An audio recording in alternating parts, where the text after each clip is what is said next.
नमस्कार और स्वागत है। आज हमारे सामने जेम्स एलन की एक छोटी लेकिन बहुत गहरी किताब है, आउट फ्रॉम द हार्ट। ये किताब 100 साल से भी ज्यादा पुरानी है, पर इसके विचार आज भी उतने ही ताजे लगते हैं। तो आज हम एक तरह से एक नक्शे को समझने की कोशिश कर रहे हैं, एक ऐसा नक्शा जो जेम्स एलन ने बनाया है और जो हमें हमारे मन के अनजाने इलाकों से निकालकर एक बेहतर जिंदगी की मंजिल तक ले जाने का दावा करता है। हमारा मिशन ये समझना है कि कैसे हमारे अंदर की दुनिया, जिसे किताब में हृदय कहा गया है, हमारी बाहरी दुनिया को बनाती है या बिगाड़ती है। तो चलिए सीधे मुद्दे पर आते हैं। किताब की पहली और सबसे बड़ी लाइन है, जैसा हृदय वैसा जीवन। सुनने में ये बहुत आसान लगता है, पर इसका असली मतलब क्या है? क्या ये सिर्फ पॉजिटिव थिंकिंग की बात है? ये पॉजिटिव थिंकिंग से कहीं ज्यादा गहरा है। इसका सीधा सा मतलब है कि हमारा जीवन अंदर से बाहर की ओर बनता है, बाहर से अंदर की ओर नहीं। हम अक्सर सोचते हैं कि अगर हमारी नौकरी अच्छी हो जाए या हमारे रिश्ते सुधर जाएं, तो हम खुश रहेंगे। किताब कहती है कि ये सोच उल्टी है। उल्टी? कैसे? ये एक तरह का मानसिक प्रोजेक्टर है। हमारे दिमाग में जो फिल्म चल रही है, डर की, आत्मविश्वास की या गुस्से की, वही हमें बाहरी दुनिया की स्क्रीन पर दिखाई देती है। किताब कहती है कि हम दुनिया को नहीं, बल्कि अपने अंदर चल रही इस फिल्म को बदल सकते हैं। मानसिक प्रोजेक्टर? वाह, ये सोचने का एक बिल्कुल नया तरीका है। तो इसका मतलब जो भी हमारे मन में गहराई में छिपा है, चाहे वो अच्छा हो या बुरा, वो बाहर आएगा ही। बिल्कुल, जैसे एक बीज में पूरे पेड़ का नक्शा छिपा होता है, वैसे ही हमारे विचारों में हमारे भविष्य का नक्शा छिपा है। किताब कहती है कि सुख, दुख, उम्मीद, डर, प्यार, नफरत, ये सब बाहरी चीजें नहीं हैं। नहीं, ये सब सिर्फ दिमागी हालतें हैं, कोई बाहरी चीज नहीं। इंसान अपने मन के किले का पहरेदार है। अब ये उस पर है कि वो कितनी मेहनत से उस किले की देखभाल करता है या फिर लापरवाही से उसके दरवाजे दुश्मनों मतलब गलत विचारों के लिए खुले छोड़ लेता है। ठीक है, ये बात समझ में आती है कि सब कुछ हमारे अंदर से शुरू होता है। जी, लेकिन यहीं पर सबसे बड़ी मुश्किल आती है। मैं अपनी ही बात करूं तो मन को बदलना पहाड़ चढ़ने जैसा लगता है। जानते हुए भी कि गुस्सा करना गलत है, गुस्सा आ ही जाता है। जानते हुए भी कि आलस नहीं करना चाहिए, हम काम टाल देते हैं। इस पर काबू पाने का कोई प्रैक्टिकल तरीका किताब बताती है क्या? हाँ, और यहीं पर यह किताब बहुत प्रैक्टिकल हो जाती है। किताब इसका जवाब एक शब्द में देती है। आदत? हाँ, आदत। कोई भी दिमागी हालत, चाहे वो निराशा हो या खुशी, गुस्सा हो या शांति, वो और कुछ नहीं, बस बार बार दोहराए गए विचारों से बनी एक आदत है। यानी हमारे विचार भी एक आदत बन जाते हैं? ठीक वैसे ही, एक विचार जिसे आप लगातार सोचते हैं, वो आपके दिमाग में एक रास्ता बना लेता है। जैसे रोज एक ही पगडंडी पर चलने से घास हट जाती है और रास्ता साफ हो जाता है ना? धीरे धीरे वो विचार इतना पक्का हो जाता है कि वो आपकी सोच का हिस्सा बन जाता है, आपकी डिफॉल्ट सेटिंग। अच्छा। किताब में एक कारीगर का उदाहरण है। शुरू में वो अपने औजार ठीक से नहीं पकड़ पाता, उसे बहुत ध्यान लगाना पड़ता है, लेकिन सालों के अभ्यास के बाद वो काम इतना स्वाभाविक हो जाता है कि वो बिना सोचे समझे उसे कर सकता है। मन की आदतें भी ठीक ऐसे ही बनती हैं। ये दिलचस्प है। यानी अच्छी आदतें भी ठीक उसी तरह बनाई जा सकती हैं जैसे बुरी आदतें बन जाती हैं। पर किताब में बुद्ध का एक जिक्र है कि बुरे काम करना आसान है और अच्छे काम करना बहुत मुश्किल। अगर ऐसा है तो ये लड़ाई तो शुरू होने से पहले ही हारी हुई लगती है। हर कोई आसान रास्ता ही चुनेगा। ये एक बहुत जरूरी सवाल है। देखिए, किताब के अनुसार ये सच सिर्फ इसलिए लगता है क्योंकि हम अज्ञान में जी रहे हैं। अज्ञान में? हाँ, मतलब हमें सही तरीका पता नहीं है। ये कोई हमेशा के लिए बना हुआ नियम नहीं है। लेखक एक बच्चे का उदाहरण देते हैं जो लिखना सीख रहा है। शुरू में उसके लिए गलत तरीके से आड़ी तिरछी कलम पकड़ना आसान होता है और सही तरीके से पकड़ना बहुत मुश्किल। क्यों? क्योंकि उसे पता ही नहीं है कि कैसे पकड़ना है। बिल्कुल, उसे लिखने की कला का ज्ञान नहीं है। लेकिन जब उसका टीचर उसे रोज सही तरीका सिखाता है और वो अभ्यास करता है, तो कुछ समय बाद सही तरीके से कलम पकड़ना और लिखना उसके लिए स्वाभाविक और आसान हो जाता है। और तब गलत तरीके से पकड़ना उसे मुश्किल और अजीब लगने लगता है। वाओ! तो मुश्किल और आसान का लेना देना सही और गलत से नहीं बल्कि आदत और अभ्यास से है। जो काम हम जानते नहीं वो मुश्किल है और जिसकी आदत पड़ जाए वो आसान है। और यहाँ एक और दिलचस्प बात सामने आती है। किताब कहती है कि करना जानने से पहले आता है, यानी सिर्फ पढ़ना या सोचना काफी नहीं है। बिल्कुल, किताब इस पर बहुत जोर देती है कि अभ्यास हमेशा ज्ञान से पहले आता है। ये ऐसा ही है जैसे कोई तैरना सीखना चाहता हो और वो उसके लिए दुनिया की सबसे अच्छी किताबें पढ़ ले। क्या वो तैराक बन जाएगा? नहीं, उसे पानी में उतरना ही पड़ेगा। सही बात है। एक अच्छा टीचर बच्चों को सीधे गणित के मुश्किल फॉर्मूले नहीं रटाता। वो पहले उन्हें एक आसान सा सवाल हल करने को देता है। बार बार अभ्यास करने के बाद ही बच्चे उन फॉर्मूलों के पीछे का लॉजिक समझने के लिए तैयार होते हैं। इसी तरह सच्चाई या सद्गुण को केवल उसका अभ्यास करके ही जाना जा सकता है। ठीक है, सिद्धांत तो समझ आ गया कि आदतें बनानी है और अभ्यास ज्ञान से पहले आता है। पर मैं सोच रही हूँ कि सुनने वाले कहेंगे चलो ठीक है, कल से शुरू करते हैं। तो ये कल शुरू कहाँ से हो? पहला कदम क्या है? क्या किताब कोई डे 1 एक्शन प्लान देती है? हाँ, बिल्कुल देती है।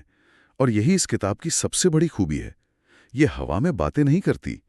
ये उच्च जीवन या द हायर लाइफ की तरफ जाने के लिए 10 बहुत ही प्रैक्टिकल कदम बताती हैं, जिन्हें 3 पार्टों में बांटा गया है। पहला पार्ट है शरीर का अनुशासन। 1 मिनट, यहाँ रुकते हैं। शरीर का अनुशासन। ज्यादातर लोग तो सोचते हैं कि मन को बदलने के लिए मेडिटेशन या पॉजिटिव थिंकिंग से शुरुआत करनी चाहिए, पर यहाँ बात शरीर की हो रही है। ये थोड़ा उल्टा नहीं लगता? यही तो किताब का गहरा अनुभव झलकता है। इसे ऐसे सोचिए कि अगर कोई इंसान आलस से या अपनी जीभ के स्वाद पर कंट्रोल नहीं कर सकता, जो कि बहुत स्थूल मतलब फिजिकल चीजें हैं, तो वो घृणा, ईर्ष्या या अभिमान जैसी सूक्ष्म मतलब दिमागी भावनाओं पर कैसे काबू पाएगा? अच्छा, तो ये एक तरह की ट्रेनिंग है, आसान से मुश्किल की तरफ जाना। हाँ, तो इस पहले पार्ट में 2 बुराइयों पर काबू पाना है। पहली है आलस्य यानी इंडोलेंस, और दूसरी है जिसे किताब सेल्फ इंडल्जेंस कहती है, यानी आत्मभोग। आत्मभोग, इसका मतलब क्या है? इसका सीधा सा मतलब है जब भूख न हो तब भी सिर्फ मजे के लिए खाते रहना। हाँ। वो रात को फ्रिज खोलकर आइसक्रीम का डब्बा निकालना जबकि पेट भरा हुआ है, ये वही है। किताब कहती है आलस्य को सुबह जल्दी उठकर और हर काम को बिना टाले तुरंत और पूरी शक्ति से करके दूर किया जा सकता। और आत्मभोग को सादा भोजन करके और भोजन की मात्रा कम करके। लेखक के अनुसार ये सबसे पहला और सबसे आसान कदम है। मानसिक शक्ति की नींव शारीरिक अनुशासन में है। ठीक है, तो शुरुआत शरीर से हुई। इसके बाद दूसरा पार्ट क्या है? दूसरा पार्ट है वाणी का अनुशासन, यानी अपनी जुबान पर कंट्रोल। इसमें जीभ के 5 दोषों को दूर करने की बात कही गई है। पहला है निंदा, स्लैंडर, यानी किसी की पीठ पीछे बुराई करना। दूसरा है गपशप, गॉसिप। तीसरा है अपमानजनक भाषा, अब्यूजिव स्पीच। रुकिए, गपशप तो कितनी नॉर्मल लगती है, ऑफिस में दोस्तों के साथ। ये तो बातचीत का एक हिस्सा बन चुकी है, पर किताब इसे एक दोष मान रही है। हाँ, और चौथा है हल्कापन या अशिष्ट भाषण, लेविथी, मतलब हर बात को मजाक में उड़ाना। और 5वां है दोष निकालना, कैप्शियसनेस, यानी हर बात में गलती ढूंढना। इसका मतलब है कि हर छोटी से छोटी बातचीत पर ध्यान देना होगा। हाँ, क्योंकि किताब का मानना है कि एक अनियंत्रित जीभ एक अनियंत्रित मन को दिखाती है। जो इंसान अपनी जुबान पर काबू नहीं रख सकता, वो अपने विचारों पर क्या काबू रखेगा? ये दिखाता है कि आपका मन कितना बिखरा हुआ और अनुशासनहीन है। शरीर, फिर जुबान, और इसके बाद? और फिर आता है तीसरा और सबसे गहरा पार्ट, जो है प्रवृत्ति का अनुशासन। ये एक तरह का बॉस लेवल है, जो शरीर और वाणी को साधने के बाद ही आता है। इसमें 3 महान गुणों का अभ्यास करना होता है। कौन कौन से? पहला है कर्तव्य का निस्वार्थ प्रदर्शन, यानी अपना काम बिना किसी स्वार्थ के पूरी ईमानदारी से करना।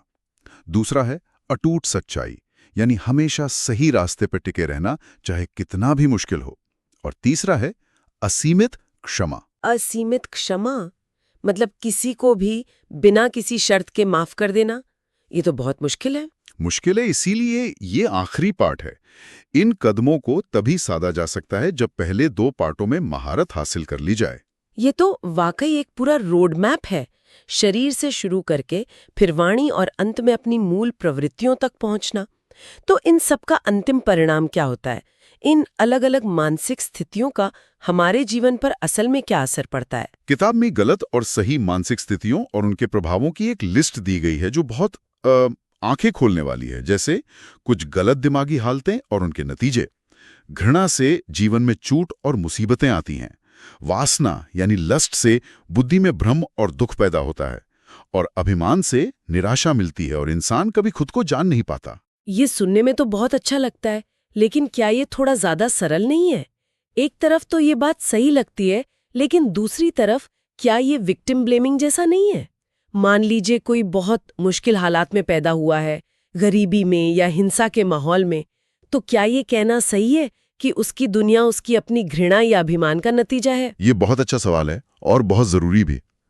देखिए, किताब ये नहीं कहती कि बाहरी चुनौतियां आएंगी ही नहीं, या अगर कोई गरीब है तो ये उसकी गलती है। नहीं, बल्कि ये कहती है कि उन चुनौतियों का आप पर क्या असर होगा और आप उनसे कैसे निपटेंगे, ये आपकी मानसिक स्थिति तय करेगी। अच्छा, एक उदाहरण दे सकते हैं?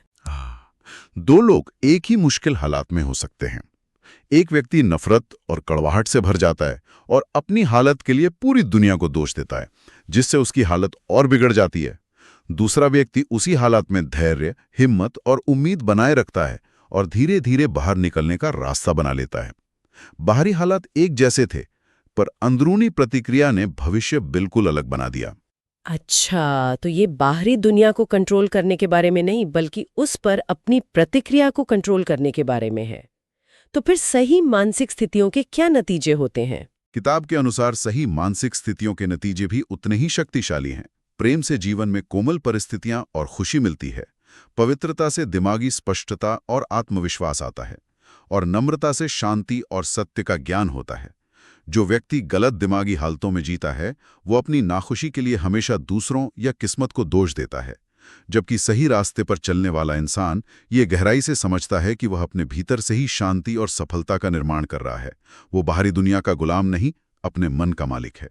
तो अगर हम जेम्स एलन की किताब आउट फ्रॉम द हार्ट का सार निकालें, तो वो ये है कि खुद को बदलने की यात्रा कहीं बाहर नहीं, बल्कि हमारे अपने अंदर शुरू होती है।